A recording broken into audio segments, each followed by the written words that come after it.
The warning labels had been plastered across every surface of the humans' quarters aboard the Celestial Harmony.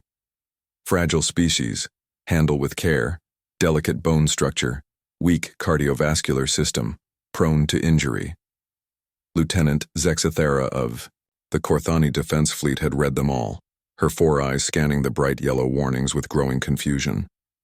The human, Marcus Chen, according to his file, sat cross-legged on his sleeping platform, completely unbothered by the galaxy's apparent concern for his well-being. "These cannot be accurate," she had muttered to her second-in-command, adjusting her exoskeleton's pressure regulators. The Korthani were built like living tanks, their chitinous shells capable of withstanding small explosions. To them, most species seemed delicate, but the warnings about humans were excessive, even by their standards. "The reports are consistent, across 17 different species," Second Officer Grex had replied, his mandibles clicking nervously. "Humans require constant atmospheric monitoring, temperature control, and protection from radiation that barely registers on our sensors. Their skin tears from simple contact with most materials." Zexithera had shaken her massive head.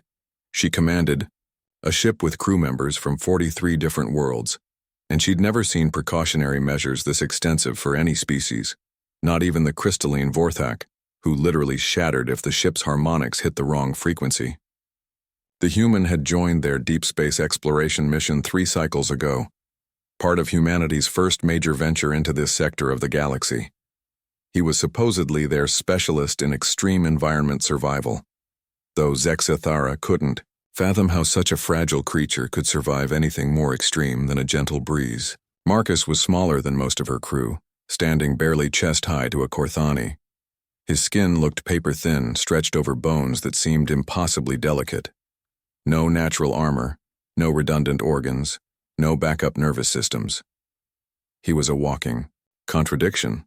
How had such a vulnerable species even survived long enough to develop spaceflight?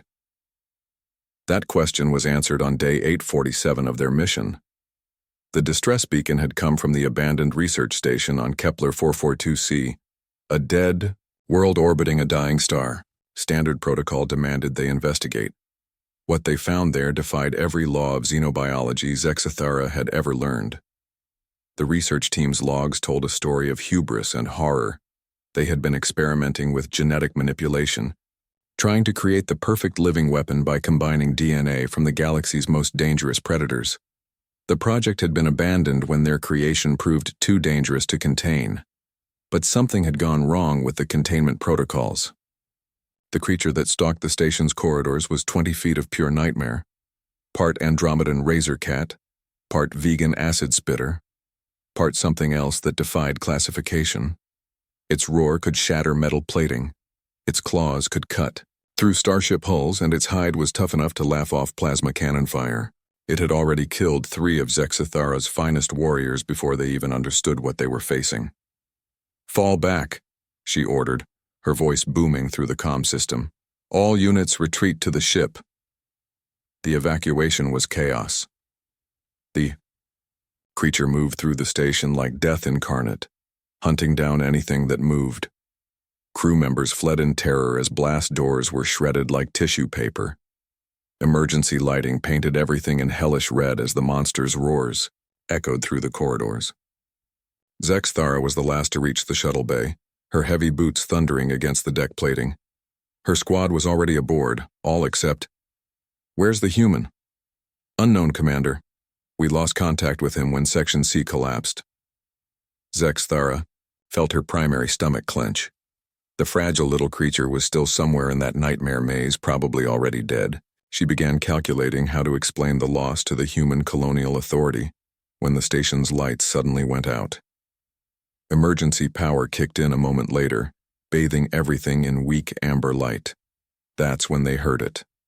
Not the creature's roar this time, but something far more impossible. Human singing. Marcus Chen's voice drifted through the station's corridors, calm and steady, carrying some ancient Earth song about going home. It was coming from Section C, right where the monster had been hunting. "Is he insane?" Grex whispered. The singing stopped. For a long moment there was only silence. Then came the sound of heavy footsteps. Not the quick patter of human feet, but the slow, measured stride of something massive being dragged across metal flooring. The shuttle bay doors groaned open. Marcus Chen walked through them, his small human form silhouetted against the amber lighting. Behind him, he dragged the creature, all 20 feet and 3 tons of it, by one massive hind leg. The monster's head lolled at an impossible angle, its neck clearly broken. The human was bleeding from dozens of cuts, his uniform torn and stained. He should have been unconscious from blood loss. He should have been dead from the toxic atmosphere of Section C where his rebreather had been damaged. He should have been nothing but scattered atoms after facing that creature. Instead, he looked up at the stunned faces staring down at him and shrugged. "Sorry for the delay," Marcus said, his voice slightly hoarse but steady. This thing was blocking the exit. He dropped the creature's leg and walked calmly to the shuttle, leaving confused silence in his wake. The entire crew watched as this supposedly fragile being settled into his seat and began treating his wounds with the casual efficiency of someone who'd done this 1,000 times before. Later, as they burned through hyperspace toward their next destination, Zexithara finally understood. The warning labels weren't about human fragility, they were for everyone else's protection. Humans weren't weak, they were dangerous in a way that defied rational categorization. She quietly removed all the warning labels from Marcus's quarters. Some things, she decided, didn't need explaining.